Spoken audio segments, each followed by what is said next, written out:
Imagine this.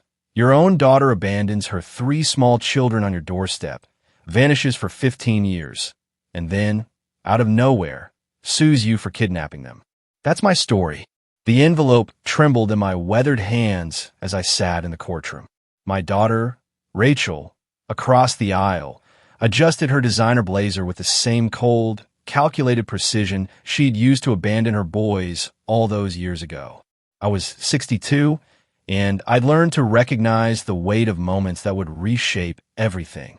This manila envelope, worn soft from my fingers, tracing its edges over countless sleepless nights, held the power to shatter her carefully constructed lie. "Your Honor," Rachel's lawyer was saying, his voice smooth as silk over broken glass. "My client has been denied access to her own children for 15 years. She's requesting immediate custody and pursuing kidnapping charges against the defendant, her own mother." Kidnapping. The word tasted like rust in my mouth. I pressed my lips together. The familiar ache in my lower back flared, a cruel reminder of countless nights spent sleeping in hospital chairs, holding vigil over 3 small boys who'd called for their mama in fever dreams. I'd always been there to whisper, "Grandma's here, baby. Grandma's here." Judge Morrison, a man whose silver hair and lined face suggested he'd seen every variety of human cruelty, leaned forward. "Mrs. Brown, you've been caring for these children since they were 3 years old." "Yes, Your Honor." My voice came out steadier than I felt. Behind Rachel, I caught sight of my boys, my grandsons. Now 17, they towered over most adults in the courtroom. Daniel sat between his brothers, his jaw clenched in that way that painfully reminded me of their father. Marcus had his hands folded, knuckles white, while David stared at the floor, as if he could disappear into the worn carpet. They didn't know about the envelope yet. They didn't know what their mother had really done. And during this time, the judge continued. "The mother had no contact? She visited twice," I said carefully. "Once when they were 8, asking for money. Once when they were 12, staying 3 days before leaving again." Rachel shifted in her seat. I caught the flash of something, guilt, fear, before her mask slipped back into place. She'd always been beautiful, my daughter. Even now, at 38, she had that ethereal quality that made people want to protect her, to believe whatever story she told. It had taken me years to see past that beauty to the cold calculation underneath. The lawyer cleared his throat. "Your Honor, my client was struggling with postpartum depression and addiction. She needed time to heal. That doesn't negate her parental rights." Postpartum depression, as if that explained abandoning 3 toddlers who cried themselves to sleep for months, who hoarded crackers under their beds because they feared there wouldn't be food tomorrow, who jumped at every sound because their young minds couldn't distinguish between footsteps that might bring their mother home and those that might take them away again. "Mrs. Brown," Judge Morrison's voice pulled me back to the present. "Do you have documentation of your guardianship?" This was my moment. I stood slowly, my knees protesting after hours of sitting on the hardwood bench. "I do, Your Honor, but I'd like to present something else first." I walked to the front of the courtroom, feeling Rachel's eyes burning into my back. The envelope felt impossibly light in my hands, considering the sheer weight of what it contained. "What is this?" the judge asked, accepting it from me. "Proof," I said simply, "of what a mother really is." Judge Morrison's eyebrows raised as he opened the envelope. I watched his expression change as he pulled out the first photograph. Daniel's first day of kindergarten, gap-toothed grin wide as he held up his new lunchbox. Marcus receiving his first-place ribbon at the science fair, tears of joy streaming down his 6-year-old face. David, age 7, arms wrapped around my neck after his first successful bike ride without training wheels. But it wasn't just the photographs. There were report cards, each one carefully preserved in plastic sleeves. Every teacher conference note I'd ever written, permission slips for field trips signed in my careful handwriting, medical records showing my name as the emergency contact, the authorized guardian, the one who held their hands through broken bones and fevered nights. "Your Honor," Rachel's lawyer interjected. "Childhood memorabilia doesn't." "Sit down," Judge Morrison said quietly, but with enough steel in his voice that the lawyer immediately complied. The judge continued examining the contents, his face growing more solemn with each item. Mrs. Brown, how long did you compile this? 15 years, I said. Every school event, every birthday party they weren't invited to because their friends didn't know where their mother was. Every Christmas morning when they asked why she didn't call. Every Father's Day when they made card for their grandfather, my late husband, because they needed a father figure, and he was all they had until cancer took him 5 years ago. I heard one of my grandsons make a small sound. Pain or recognition, I couldn't tell. But I didn't turn around. I couldn't bear to see their faces. Not yet. Judge Morrison held up a particular photograph. Even from where I stood, I recognized it. The boys at age 10, standing in front of our small Christmas tree in my cramped apartment. They were wearing matching pajamas I'd sewn myself because money was tight. Their arms around each other, faces glowing with the kind of pure happiness only children can achieve. Where were you when this was taken? The judge asked Rachel directly. She straightened, and for the first time, I saw her composure crack. I was getting my life together. I couldn't. You couldn't what? His voice remained level, but there was something dangerous underneath. Send a Christmas card? Make a phone call. Mrs. Brown, he turned back to me. Is there anything else in this envelope? I nodded. The school records, Your Honor. Every form that required a parent's signature, every emergency contact sheet, every permission slip for 15 years. He pulled out a stack of documents. I knew what he was seeing. My name, over and over again, in the space marked mother/guardian. My phone number listed under emergency contact. My signature on everything from permission for field trips to authorization for medical treatment. And your daughter's name appears on these forms? How often? Never, Your Honor. Not once. The courtroom was so quiet I could hear the ancient radiator humming in the corner. Rachel's lawyer whispered something urgent in her ear, but she shook her head, her face pale. Judge Morrison set the envelope on his desk with deliberate care. Mrs. Brown, I have one more question. Do your grandsons know what's in this envelope? I met his gaze steadily. Not yet. And why is that? Because some truths are too heavy for children to carry, even when those children are nearly grown. Because I'd spent 15 years protecting them from the reality that their mother hadn't just left. She'd erased herself from their lives so completely that there wasn't a single piece of paper in any school office with her name on it. Because I wanted them to have the chance to know their mother without the weight of my judgment. I paused, but they're old enough now to understand the truth. The judge leaned back in his chair, and something in his expression told me he'd already made his decision. But before he could speak, Rachel stood abruptly. I made mistakes, she said, her voice breaking. But they're still my children. I gave birth to them. I love them. I turned to look at her, really look at her. She was crying. Real tears. Not the manufactured emotion she'd perfected over the years. For a moment, she looked like the daughter I'd raised. The girl who'd called me at 3 in the morning when she was pregnant and scared. The young woman who'd promised she'd be a good mother.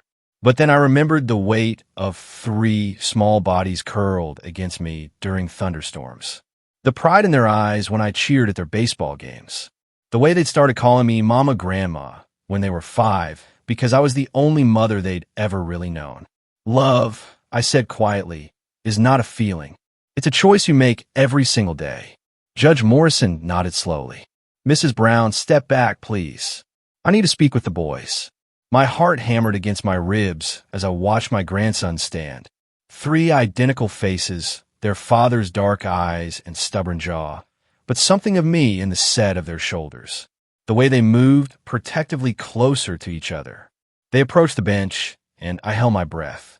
Daniel, Marcus, David, the judge said gently, I know this is difficult, but I need to ask you directly. Do you want to live with your mother? The silence stretched like a taut rope. Finally, Daniel, always the spokesman for his brothers, cleared his throat. Your Honor, he said, his voice deeper than I expected. We don't really know her. Those 6 words hung in the air like a death sentence. I saw Rachel flinch as if she'd been struck. Saw her lawyer close his eyes in defeat. But it was what Daniel said next that would haunt me for the rest of my life. But we'd like the chance to try. By the way, if you're still with me, make sure to hit subscribe, More unbelievable stories are coming. Those words echoed in the sudden silence of my cramped apartment as I set down 3 mugs of hot chocolate, a ritual I'd maintained every evening for 15 years. Daniel's declaration in the courtroom had earned them a 2-week trial period with Rachel. 2 weeks to decide if they wanted to pursue a relationship with a mother who'd walked away when they still wore diapers. "Grandma, you're shaking," Marcus observed. His gentle nature was always attuned to others' emotions. At 17, he'd inherited his father's analytical mind, but coupled it with an empathy that sometimes worried me. The world could be cruel to boys who felt too deeply. I looked down at my hands and realized he was right. The ceramic mug rattled against the saucer as I set it down. "I'm fine, sweetheart." "No, you're not." David, the youngest by 12 minutes, but often the most direct, pushed his glasses up his nose, a nervous habit he developed in 3rd grade. "You haven't been fine since court yesterday." They were perched on my old couch, the one I bought secondhand when they were 5 and had immediately declared the best fort-building material in the world.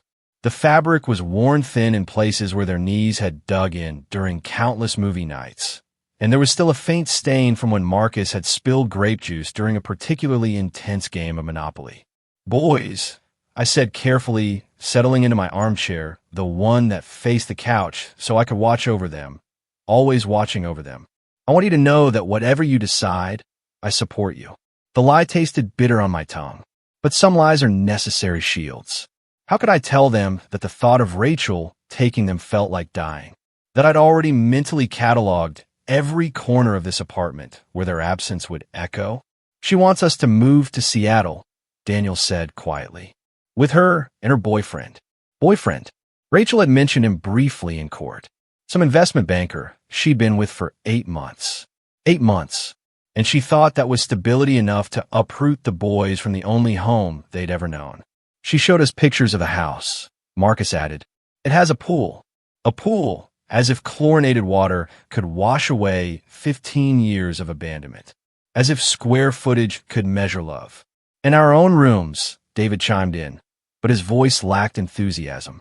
"She said we could redecorate however we want." I nodded, keeping my expression neutral, while my heart crumbled like old paper. "Grandma," Daniel leaned forward, his dark eyes, so like his father's, serious beyond his years. "Why didn't you ever tell us about everything?" He gestured toward the envelope, which now sat on my kitchen table like an accusation. Judge Morrison had allowed me to take it home along with his decision. The boys could choose, but they needed the full truth first. "I've been dreading this conversation for 2 days. Because," I said slowly, "children shouldn't have to carry their parents' failures." "We're not children anymore," Marcus said softly. He was right, of course. Somewhere between helping them with algebra homework and teaching them to drive my ancient Honda Civic, they'd grown into young men.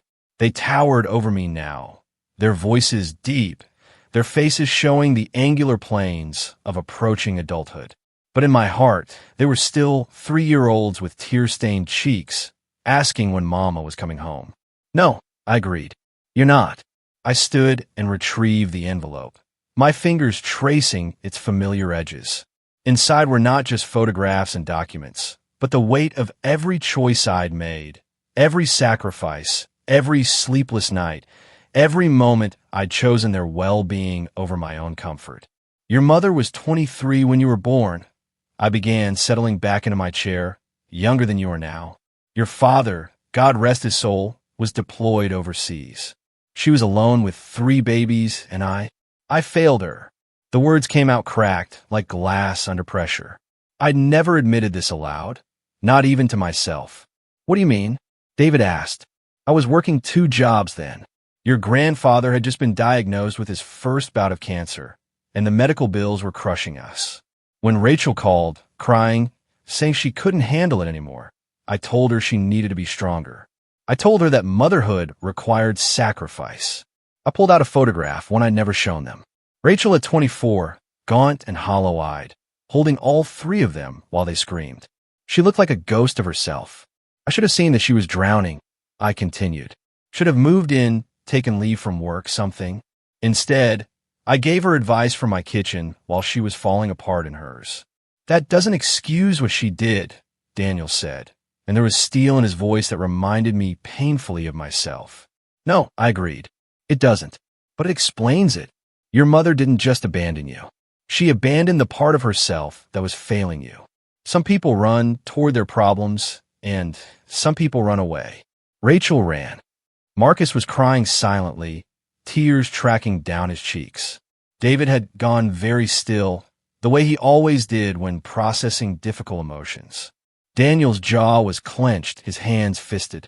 So why come back now? Daniel asked. Why sue you for kidnapping? This was the part I'd hoped to avoid, but they deserved the truth. I reached into the envelope and pulled out a folder I'd kept separate from the rest. Legal documents I received just last month. Your father had a life insurance policy, I said quietly. A substantial one. It was set up to be released when you turned 18, with your mother as the beneficiary, since she was listed as your guardian. The silence that followed was deafening. She's only here for the money, David whispered. We don't know that for certain, I said, though the words felt hollow even to me. Yes, we do. Daniel stood abruptly, pacing to the window that overlooked the small courtyard where I'd taught them to ride bicycles. The timing isn't a coincidence, is it, Grandma? We turn 18 in 3 months. 3 months. The number hung between us like a countdown timer. There's something else, I said, hating myself for what I was about to reveal. She filed the paperwork to have me declared an unfit guardian 6 months ago, but she waited until now to serve it. What? Marcus asked, though I could see in his eyes that he already knew. Because if I was found unfit, she would automatically regain custody. And as your legal guardian, she'd have access to the insurance money immediately, not when you turn 18. The betrayal hit them like a physical blow. I watched as the last traces of childhood hope drained from their faces, replaced by something harder, colder. It was like watching them age years in a matter of seconds. She never wanted us back, David said flatly. She wanted the money. We can't be certain of her motives, I said, though the words felt hollow even to me. Stop protecting her, Daniel snapped, whirling to face me. Stop protecting us. We're not babies anymore, Grandma. We can handle the truth. He was right, but the protective instinct I'd honed over 15 years was hard to suppress. I'd spent so long shielding them from Rachel's abandonment that I'd forgotten they were strong enough to face it. You're right, I said quietly. I'm sorry.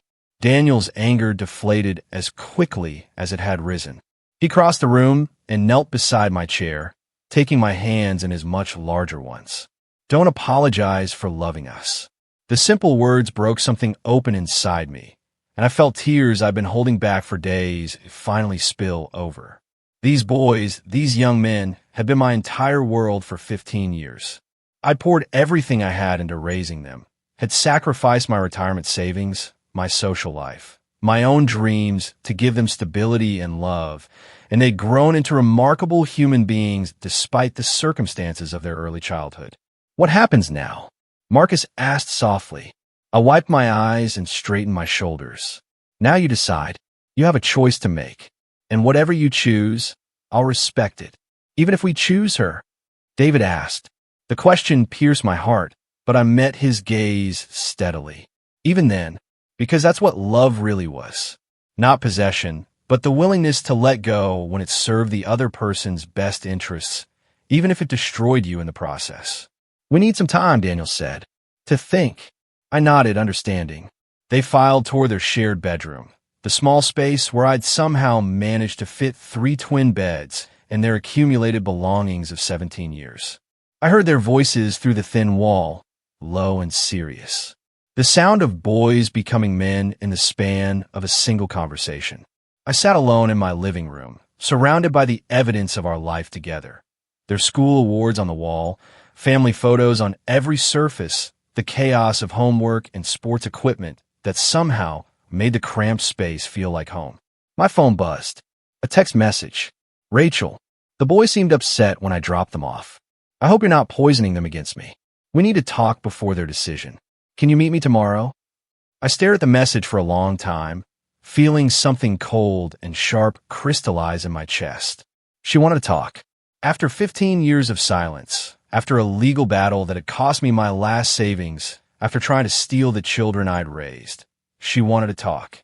I typed back, Rosewood Cafe, 2 p.m. Then I set the phone aside and began planning what would be my daughter's final lesson in consequences.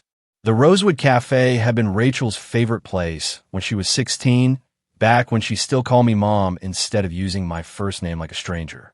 I chose it deliberately, wanting her to remember who she used to be before greed calcified her heart into something unrecognizable. I arrived early, claiming the corner table where she used to do her homework while I worked the evening shift at the diner across the street. The irony wasn't lost on me. I'd spent her entire childhood juggling multiple jobs to provide for her, only to watch her abandon her own children the moment things became difficult.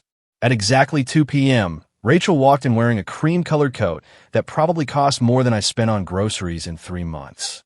She'd always been beautiful, but there was something artificial about her now, like a photograph that had been retouched too many times. Success suited her, I had to admit, even if it was built on the foundation of abandoning her responsibilities. Mom, she said, sliding into the seat across from me. The word sounded rehearsed, like she'd practiced it in the mirror. Rachel.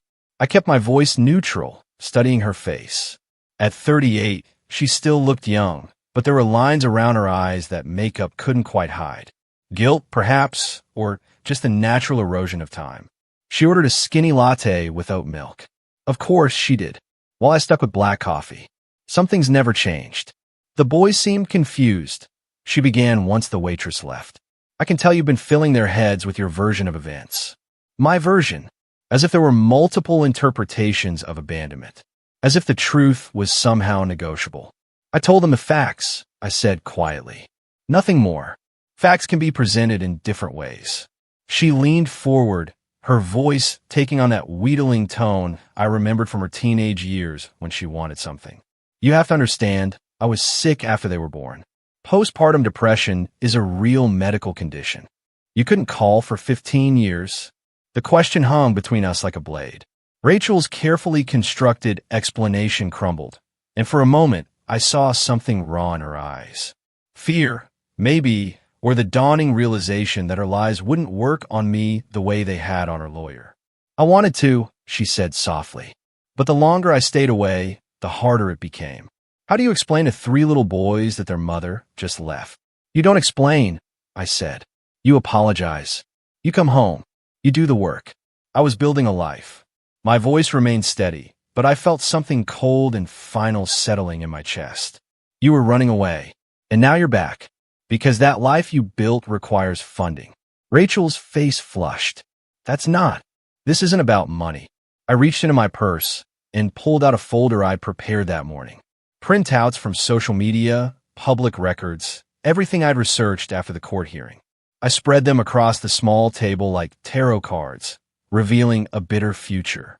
Your boyfriend's investment firm is under federal investigation, I said conversationally. His assets are frozen. You've been living in a house you can't afford on credit cards that are maxed out. Your car is 3 months behind on payments. Rachel stared at the papers, her face growing pale. How old did you? I may be old, but I'm not stupid. I tapped one of the documents. You filed for bankruptcy protection 2 months ago, the same week you had me served with custody papers. The cafe bustled around us, the cheerful chatter of other patrons forming a surreal soundtrack to our confrontation. Rachel's latte untouched, foam dissolving into beige mediocrity. Even if that were true, she said, rallying, it doesn't change the fact that they're my children. I have rights. Rights. I tasted the word like something spoiled. Tell me, Rachel, what rights did they have? The right to a mother who showed up? The right to birthday cards? The right to know they were wanted? I made mistakes. You made choices. I gathered the papers and returned them to my purse with deliberate care. Every day for 15 years, you chose not to pick up the phone, not to send a letter, not to ask how they were doing. I thought they were better off without me. No. You thought you were better off without them. The accuracy of the statement hit her like a physical blow. I watched her composure crack, watched the mask slip just enough to reveal the selfish girl who had always lurked beneath my daughter's pretty surface. What do you want from me? She whispered. I want you to leave. I can't do that. I need the insurance money. Yes, I know. I leaned back in my chair, studying her face. Here's what's going to happen. You're going to withdraw your custody petition. You're going to return to Seattle and tell your boyfriend that the money isn't coming. And you're going to leave my grandsons alone. And if I don't, this was the moment I've been building toward. The culmination of 2 sleepless nights spent researching, planning, preparing for war. I reached into my purse again and pulled out a different folder. This one thicker, more substantial. Then I'll destroy you. Rachel laughed, a sound like breaking glass. With what? You're a 62-year-old woman living in a studio apartment. What could you possibly? I opened the folder and began laying out photographs. Not the sweet family moment from the envelope I'd shown the judge, but something else entirely. Screenshots from social media posts, credit card statements, hotel receipts, all obtained through perfectly legal means by a private investigator I'd hired with my last $1,000. This is you in Cabo last spring, I said conversationally, pointing to a photo of Rachel on a yacht, champagne glass raised in celebration. Same week Marcus was in the hospital with pneumonia. I called every number I had for you. You never answered. Rachel's face went ashen. This is your credit card statement from that trip. $15,000 on spa treatments and shopping while I was working double shifts to cover his medical bills. I moved to the next document. And this is particularly interesting. Your marriage certificate to a man named Robert Hastings, dated 3 years ago. Apparently, you've been married this whole time, not just dating your boyfriend. How did you? Public records. Amazing what you can find when you actually bother to look. I spread out more papers. Your husband, Robert, is the one under federal investigation, by the way. Wire fraud, money laundering, tax evasion. The kind of charges that carry serious prison time. Rachel was shaking now, her hands pressed flat against the table. What do you want? I want you to understand something very clearly, I said, my voice dropping to barely above a whisper. Those boys have been my whole world for 15 years. I have sacrificed everything, my savings, my retirement, my health, my social life, to give them the stability you couldn't provide. I will not let you waltz back into their lives and destroy them for money. They said they want to try. They said that because they're good boys with kind hearts who still hope somewhere deep down that their mother might actually love them. I began gathering the papers. But you and I both know that's not why you're here. You can't prove, I can prove all of it. I closed the folder with a snap. Your financial situation, your marriage, your complete absence from their lives until it became financially advantageous to return. I have documentation of every lie you told in court. Rachel stared at me as if seeing me for the first time. You're not the same person who raised me. No, I agreed. That woman was too trusting, too willing to believe that people could change. I stood, shouldering my purse. The woman sitting across from you now has been forged by 15 years of putting 3 children to bed every night while they asked why their mother didn't love them enough to stay. I do love them. Love is not a feeling, Rachel. Love is showing up. Love is sacrifice. Love is putting someone else's needs before your own. Even when it's hard, especially when it's hard. I looked down at her. This stranger who shared my blood, but none of my values. You don't know what love is. I turned to leave, but her voice stopped me. What if I fight you? What if I take this to trial? I turned back, and something in my expression must have frightened her because she pressed herself back into her chair. Then I'll take everything to the media. The abandoned children, the missing mother who returned for money, the criminal husband, the bankruptcy, all of it. And when your reputation is destroyed and your husband goes to prison and you have nothing left, I'll make sure the boys know exactly what kind of person their mother really is. You wouldn't do that to them. Try me. I walked out of the cafe into the crisp afternoon air, leaving Rachel sitting alone among the ruins of her carefully constructed lies. My hands were steady now, my purpose clear. She had 15 years to prove she was a mother. Now she had 15 hours to prove she was smart enough to walk away. But as I drove home to my grandsons, I knew with cold certainty that she wouldn't leave quietly. People like Rachel never did. They always had to push, to test boundaries, to see how much they could take before the world finally said no. Fortunately, I was ready for whatever came next. The call came at 6:07 a.m., jarring me from the first decent sleep I'd had in weeks. I fumbled for my phone, my heart immediately racing with the panic that comes from 17 years of being the emergency contact for 3 active boys. Mrs. Brown. The voice was professional, clipped. This is Detective Sarah Martinez with Seattle PD. I'm calling about your daughter, Rachel Brown Hastings. The formal tone told me everything I needed to know before she said another word. I sat up in bed, my bare feet finding the cold hardwood floor. What's happened? She was arrested last night on charges related to her husband's federal case. Wire fraud, conspiracy, money laundering. She's asking for you to contact her attorney. I closed my eyes, feeling something that wasn't quite satisfaction settle in my chest. More like inevitability. Like watching a house collapse that had been built on sand from the beginning. Mrs. Brown, are you there? I'm here. I walked to my window, looking out at the courtyard where my grandsons used to play. Detective, I need you to understand something. My daughter and I are estranged. I have no intention of contacting her attorney or providing assistance of any kind. There was a pause. She said you'd say that. She asked me to tell you that she's willing to sign custody papers in exchange for legal representation. The audacity was breathtaking. Even from a jail cell, Rachel was trying to negotiate to find an angle that served her interests. As if custody of the boys she'd abandoned was a commodity she could trade for her freedom. Tell my daughter, I said carefully, that I'll be in touch. I hung up and sat in the silence of my small apartment, watching dust motes dance in the morning light. Through the thin walls, I could hear my grandsons stirring, the familiar sounds of 3 young men getting ready for school. Marcus' gentle humming as he showered, David's muttered complaints about his calculus homework, Daniel's careful movements as he tried not to wake his brothers. They didn't know yet. In a few hours, their phones would start buzzing with news alerts, social media notifications, the digital avalanche that followed any scandal involving money and betrayal. Their classmates would see their mother's mugshot on the evening news. Their teachers would look at them with that particular blend of pity and curiosity reserved for children of criminals. I had to tell them first. Boys, I called softly, tapping on their bedroom door. Can you come out here? We need to talk. They emerged in various stages of readiness.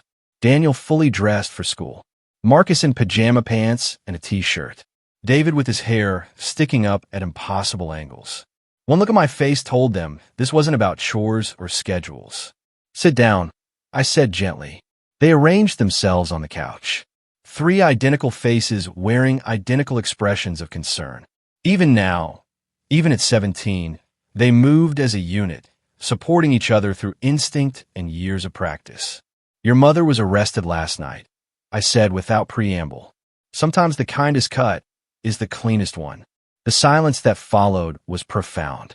I watched them process the information, saw the flicker of emotions across their faces, surprise, confusion, and then something that looked almost like relief. For what? Daniel asked finally. Financial crimes related to her husband's business. Wire fraud, money laundering. I sat down across from them, my hands folded in my lap. It's going to be in the news. Your classmates will probably see it before you get to school. Marcus was the first to speak, his voice quiet but steady. Is she going to prison? I don't know. Probably. David adjusted his glasses, a gesture so familiar it made my heart ache. What happens to us? Nothing changes, I said firmly. You're 17 years old, almost adults. You have a home here for as long as you want it. You have college acceptance letters waiting. You have a future that has nothing to do with your mother's choices. She wanted us to move to Seattle, Marcus said softly. With her. She wanted the insurance money, Daniel corrected, his voice hard. We were just the key to accessing it. I winced at the bitterness in his tone, even though he was right. I know this is difficult. No. Daniel stood abruptly, pacing to the window. It's not difficult. It's clarifying. She didn't want us 15 years ago, and she doesn't want us now. Everything else is just details. His brothers nodded, and I saw something I'd never expected. Not grief or anger, but a kind of grim peace, as if a question they carried their entire lives had finally been answered definitively. Grandma, David said carefully. What did you do? The question caught me off guard. What do you mean? You knew this was going to happen, Marcus said. Yesterday, when you left to meet her, you looked different, determined. I studied their faces. These boys who knew me better than anyone in the world. They'd inherited their father's intelligence and their grandfather's intuition. Of course they'd noticed. I gave her a choice, I said finally. Leave voluntarily or face the consequences of her actions. And she didn't leave, Daniel observed. No, she didn't. So you destroyed her. The words hung in the air like an accusation. I waited for the judgment, the horror, the disappointment that their grandmother had become someone capable of such calculated ruthlessness. Instead, David smiled, a small sad expression that somehow conveyed both approval and sorrow. Good, he said quietly. David, no, Grandma. She had 15 years to be our mother, 15 years to call, to visit, to care. Instead, she shows up when we're about to inherit money and tries to take us away from the only parent we've ever really known. His voice grew stronger. You protected us again. Marcus nodded. How did you know about her husband? I hesitated, then decided they deserved the truth. I hired a private investigator after the custody hearing. I needed to understand why she'd really come back. That must have been expensive, Daniel said. It was my last $1,000. I shrugged. Money well spent. They exchanged glances. That wordless communication that had always amazed me. Finally, Marcus spoke for all of them. We're not going to school today. Boys, you can't miss. We're staying home with you, Daniel said firmly. Today is going to be hard enough without dealing with questions from classmates and teachers. David was already reaching for his phone. I'll call in sick for all of us. I wanted to protest, to insist they maintain their normal routines, but the truth was I needed them as much as they needed me. In a few hours, my phone would start ringing. Reporters, social workers, lawyers, well-meaning neighbors who'd seen the news. Having my grandsons by my side would make facing that storm easier. Okay, I said, but we're going to spend the day doing something productive. College applications, scholarship essays, planning for your futures. Speaking of which, Daniel said, settling back onto the couch. What happens when we turn 18 with the insurance money? I've been dreading this question. It's yours. All of it. Your father wanted you to have financial security for college and beyond. How much? David asked. Enough to pay for college at any school that accepts you. Enough to start your adult lives without debt. I paused. Enough that your mother thought it was worth destroying our family to get her hands on it. The number 1.2 million, split 3 ways, had been burning in my mind since I first learned of the policy. It was more money than I'd ever seen. More than enough to give these boys opportunities one could never provide on my own. She can't get it now, can she? Marcus asked. With the arrest, no. Her legal troubles make it impossible for her to claim guardianship, and you'll be adults before her case is resolved. I smiled, feeling genuine satisfaction for the first time in weeks. Your father's money will go exactly where he intended, to his son's futures. My phone rang, interrupting the moment. The caller ID showed a Seattle number I didn't recognize. Mrs. Brown. The voice was smooth, professional.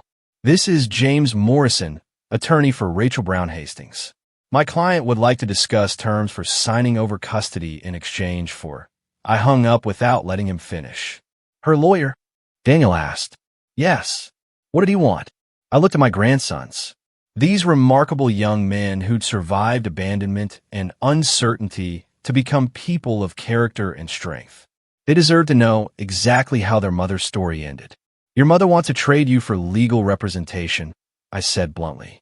She's offering to sign away her parental rights if I'll pay for her defense.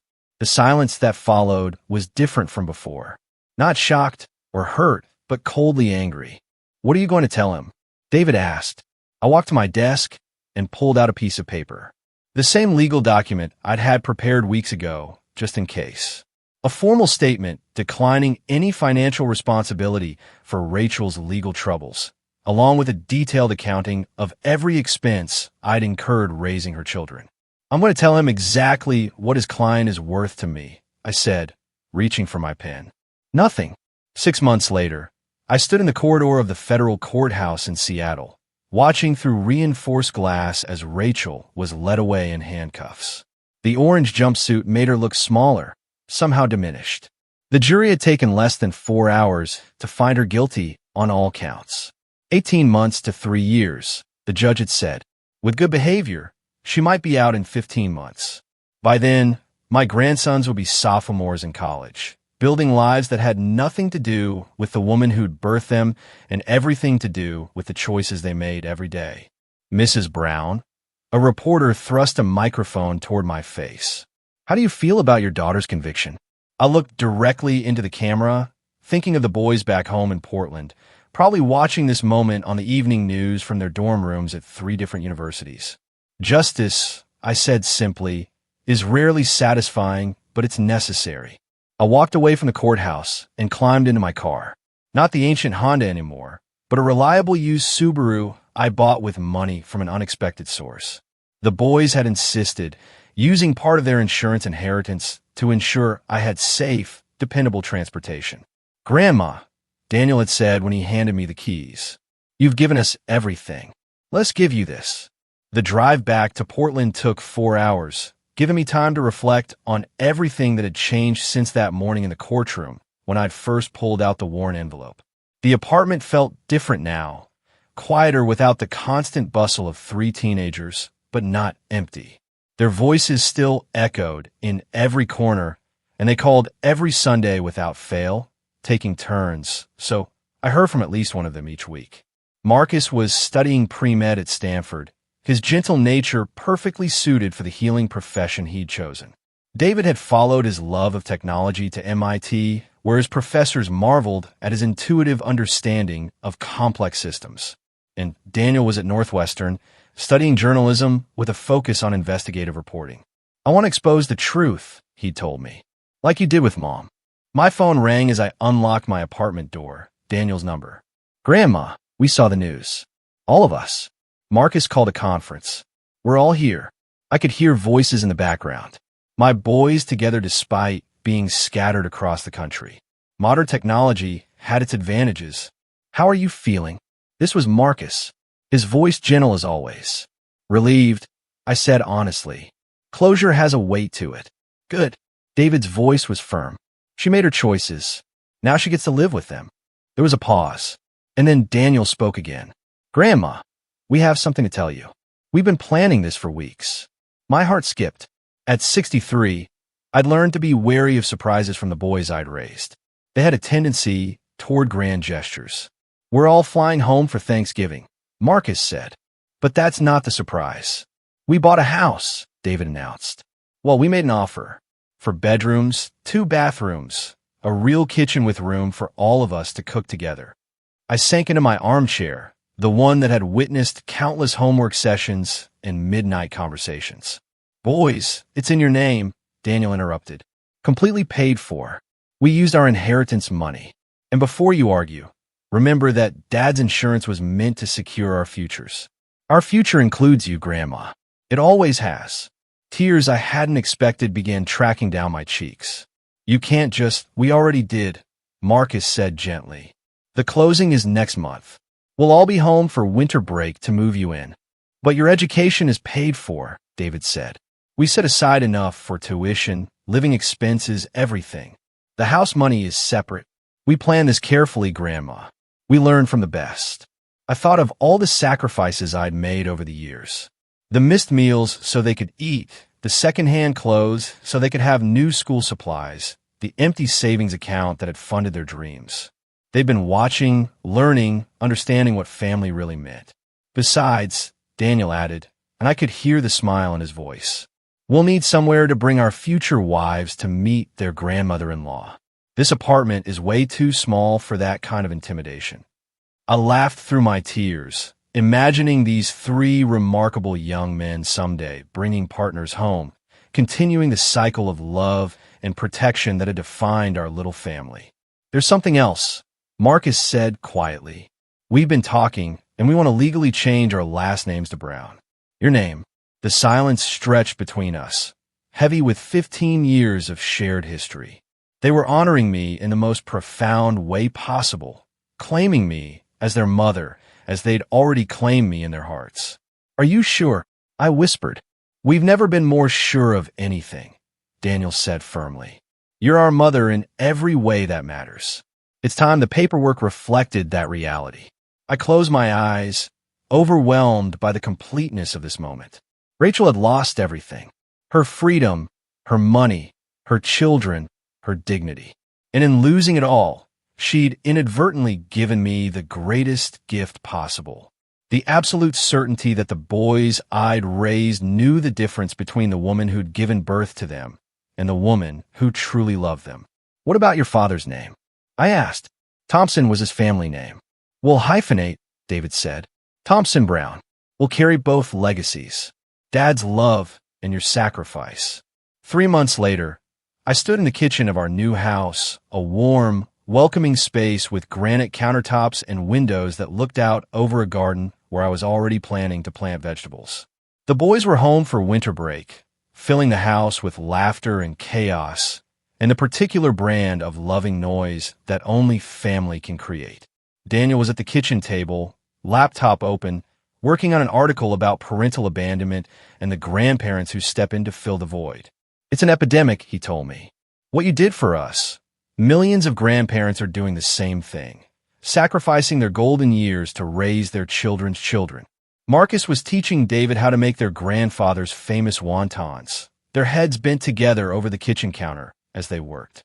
The sight made my heart ache with happiness. Continuity, tradition, love passed down through generations. My phone buzzed with a text message from an unknown number. Against my better judgment, I opened it.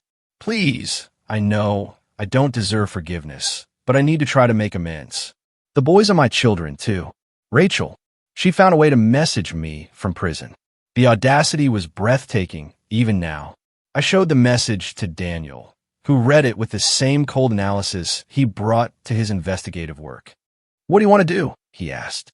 I looked around at our warm, bustling kitchen, at Marcus patiently correcting David's folding technique, at the refrigerator covered with college acceptance letters and graduation photos and pictures from family dinners, at the evidence of a life well lived and love well given. "Nothing," I said, deleting the message. She had her chance to be their mother. She chose money instead. "And us?" Daniel asked. "What did we choose?" I smiled, pulling him into a hug that somehow managed to encompass all 3 of my boys. All the years we'd struggled and survived and thrived together. "You chose love," I said. "You chose family. You chose each other."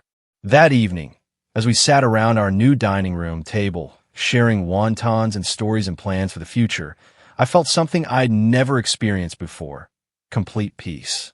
The woman who'd raised 3 abandoned toddlers in a cramped apartment had evolved into something stronger, wiser, more purposeful. Rachel had taught me one final lesson, though she'd never intended it. Sometimes the greatest gift you can give someone is the opportunity to discover their own strength.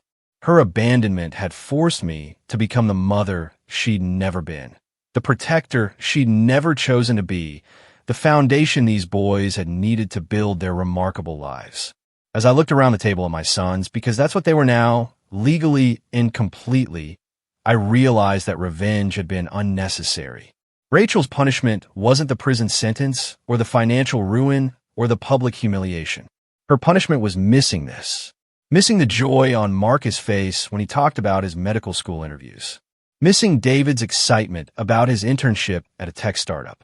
Missing Daniel's passionate defense of social justice over dinner conversation. Her punishment was the absence of love, the void where family should have been, the silence where laughter could have echoed.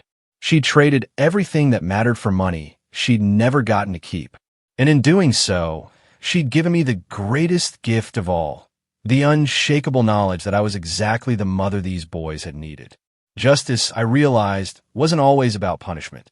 Sometimes it was simply about choosing love when others chose selfishness, choosing sacrifice when others chose convenience, choosing to stay when others chose to run.